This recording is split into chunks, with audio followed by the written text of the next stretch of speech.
Hello guys, good morning.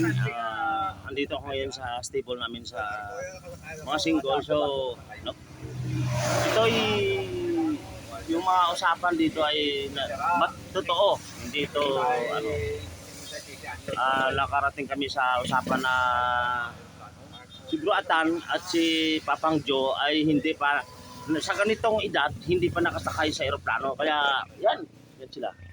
Oh. Totoo yan, sabi niyo? Oo, ay papagkakay si Papang Joe ay masisito brado si mga titay siguro. Kaya ako nga 50 pero kung sakay kasi. Kakita ng plano, ito ay sakay. Ano guys, totoo yan. Sinabi na nila yan. Si Papang Joe may anak doon, may anak may anak sa Amerika, di ba? Sa New York. Sa taot natin dyan yung anak na sa New York. Toto may anak yan sa New York. Kaso lang hindi yan nakapunta kung hindi nakasakay sa aeroplano. Ganon din si Tan. Ikaw bro, nakasakay sa aeroplano? Ha? Ang totoo bala? Totoo? Ang totoo blaway man? So, kanyan talaga guys na hindi pa nakasakay ng aeroplano. So, yung mga usapan dito minsan biro. Nakarating kami sa usapan na ganito na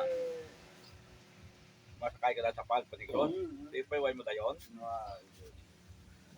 Hayaan mo pang baka makasakay tayo ng aeroplano. My God. Oh. Totoo guys.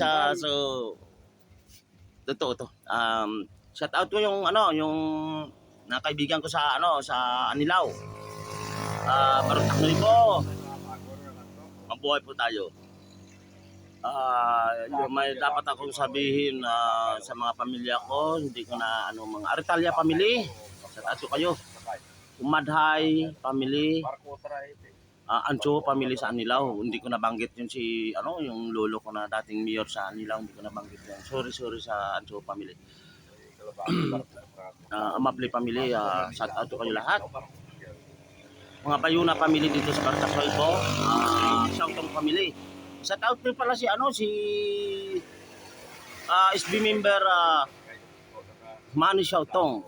Nanalo pa rin siya sa nung nakaraang eleksyon. Okay guys,